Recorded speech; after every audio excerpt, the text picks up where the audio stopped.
Israël qui ne lâche rien. Les soldats sont toujours dans l'hôpital Al-Shifa depuis 1 heure du matin hier. Quelle sera l'étape suivante? On va en parler dans quelques instants. Contrairement à certaines informations qu'on avait eues en fin de journée, Tsahal est resté dans l'hôpital. Est-ce que nous pouvons tout de suite être en ligne avec Solène Rioux pour confirmer ce que disait le major général Yaron Finkelman, qui disait ça hier soir? Nous menons une opération ciblée dans l'hôpital Al-Shifa. Nous continuons d'aller de l'avant, laissant entendre que oui, les soldats sont toujours sur place. Solène Rioux, merci d'être avec nous. Envoyée spéciale en Israël pour LCI. Vous vous êtes rapprochée de la bande de Gaza. Merci d'être en direct avec nous, Solène. Quelles sont vos toutes dernières informations sur les positions de Tsahal sur place?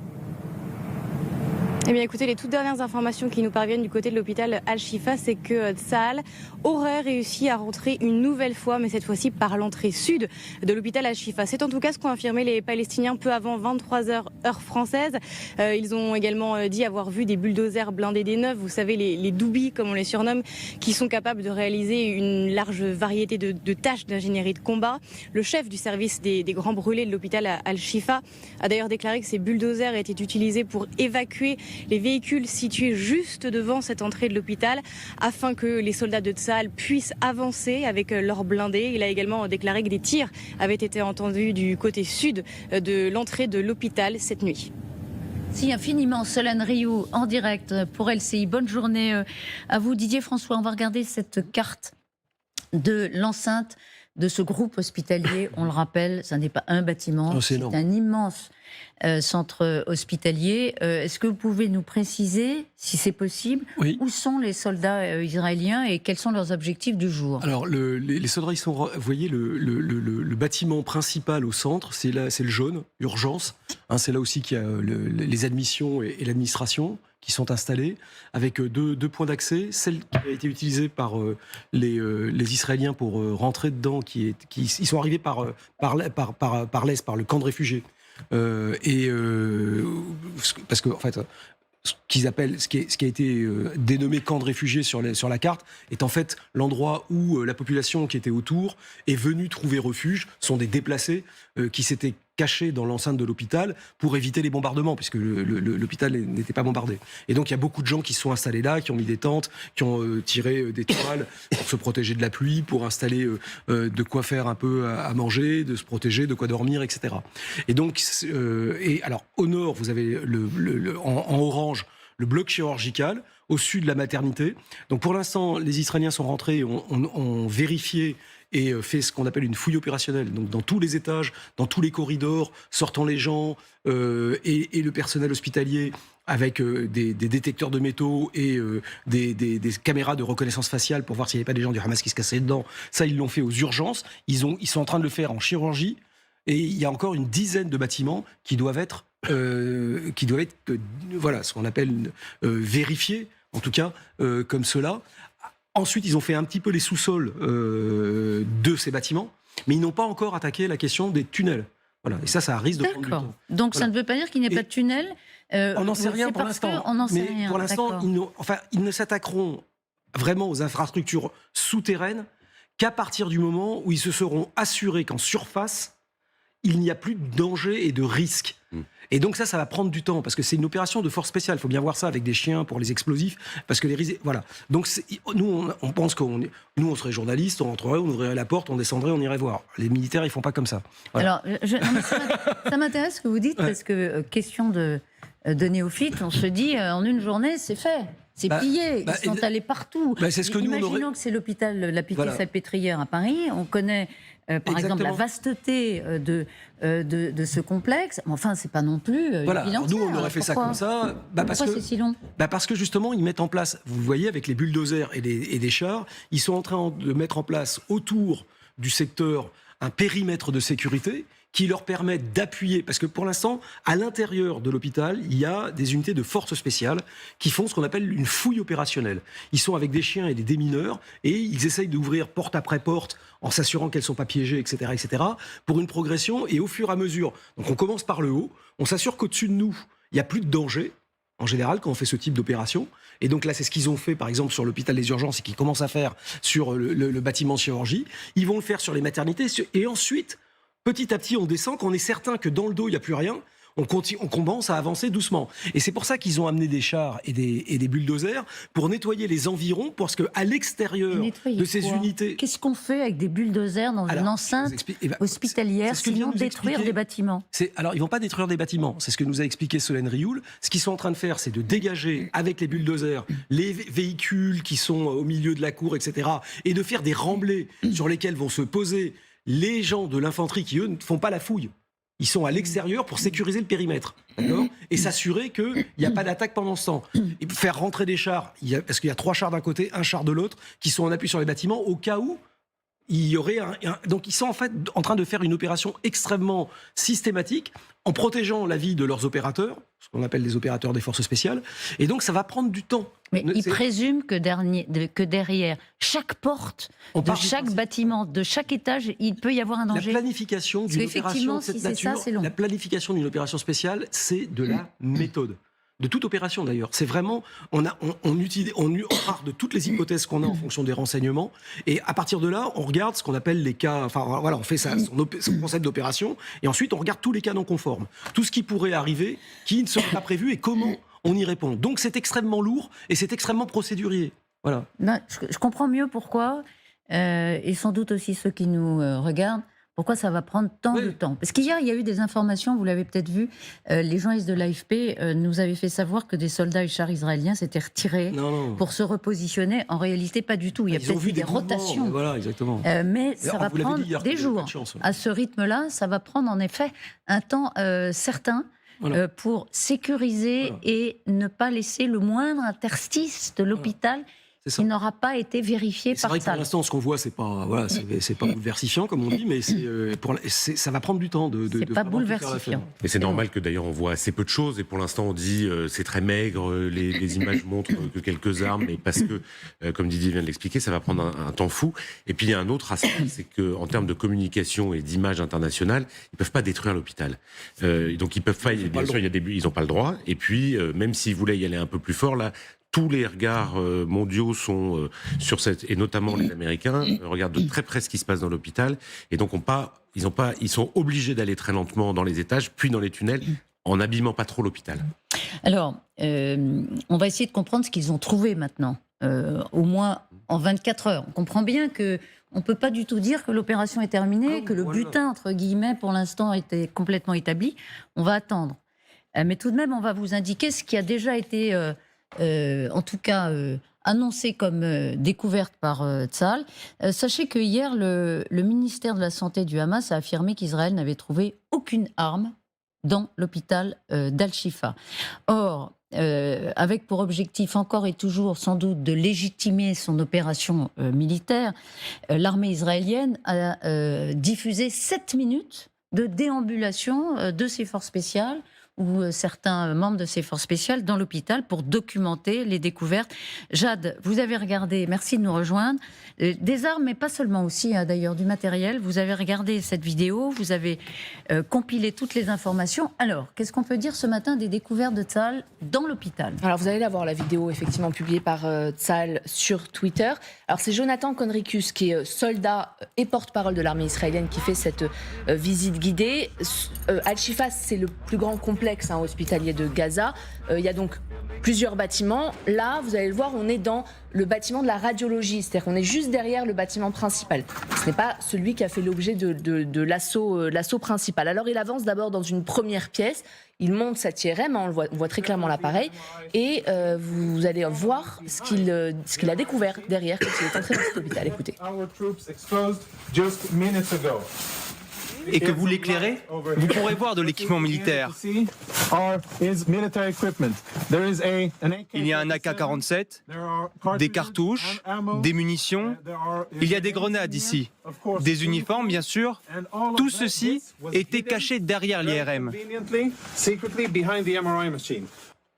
Alors de l'autre côté de la machine, il avance et il trouve effectivement plusieurs sacs plastiques empilés les uns sur les autres avec à l'intérieur du matériel médical dedans. Puis il sort de la pièce, poursuit sa visite. Il arrive, vous allez le voir, dans ce couloir. Et alors cette fois, il met en évidence une chose, ces caméras qui sont situées au plafond, qui ont été effectivement obstruées avec du scotch noir. Il décrit cette scène, ou d'autres caméras qui sont tournées vers le mur. Il s'arrête ici, la caméra tourne et on y découvre le contenu de plusieurs sacs. Dedans, des kalachnikovs, des fusils d'assaut, des munitions, mais pas seulement, écoutez. Le contenu du sac est un kit militaire complet pour un terroriste du Hamas. Une grenade active, des munitions, une veste de combat avec des insignes, des bottes et bien sûr des uniformes.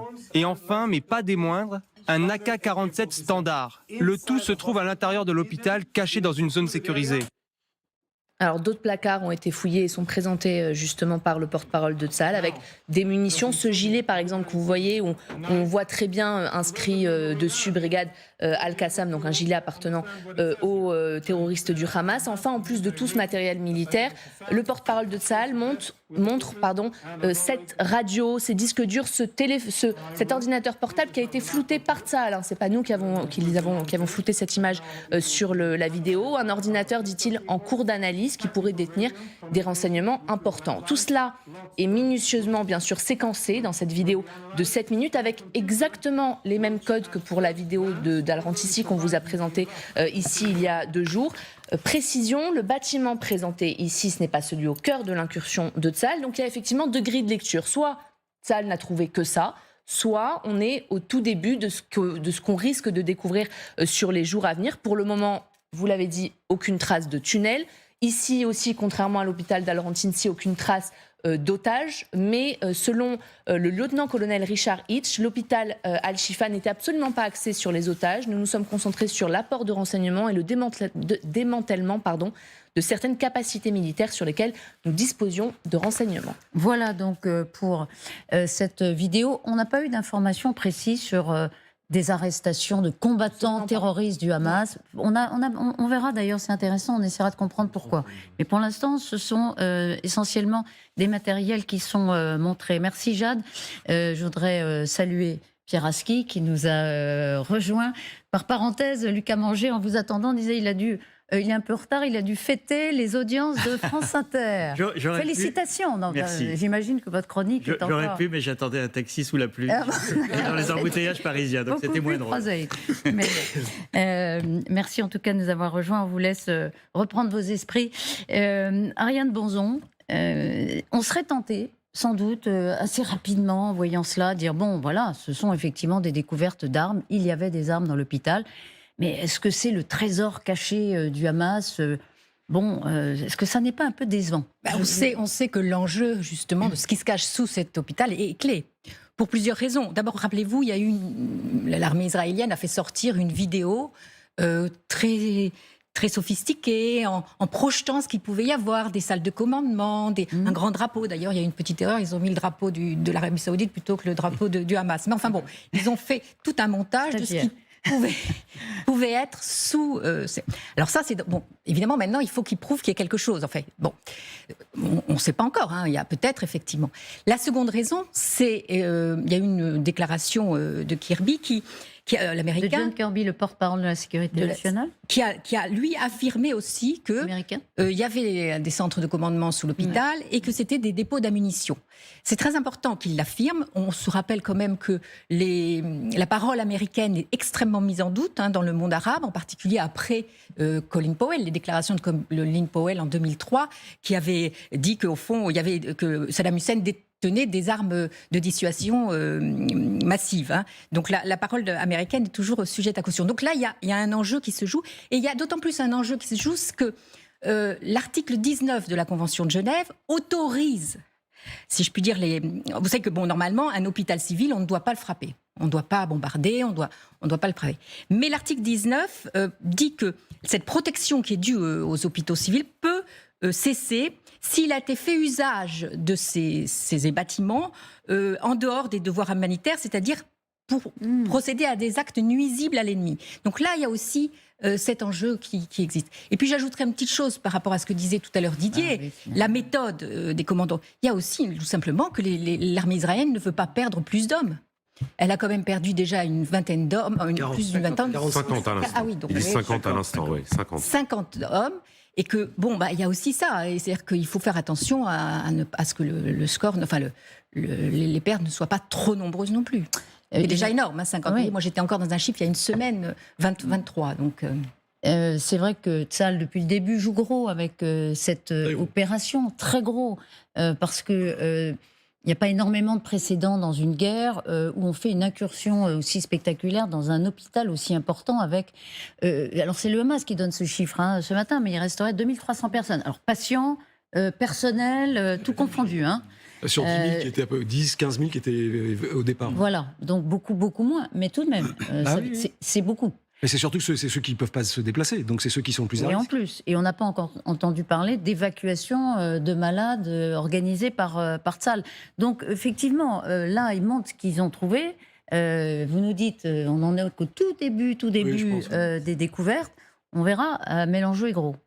Oui, et pour être très honnête, je pense que ce qu'ils ont montré ne pèse pas très lourd par rapport aux images de bébés qu'on a pu voir, de patients par terre. Il y a une photo dans le New York Times hier qui est très forte, qui est décortiquée. Ils ont fait tout un appareillage autour de cette photo pour montrer un médecin autour d'un patient qui est à terre, il n'y a pas d'anesthésiant, donc on utilise du désinfectant du Covid comme anesthésiant. Il n'y a pas d'endroit pour écrire ce qu'a ce patient. Donc le papier est collé sur le ventre du patient et le médecin est en train d'écrire sur le papier. Bref, vous mettez ces images-là face à 3 misérables Kalachnikov découvertes dans un placard.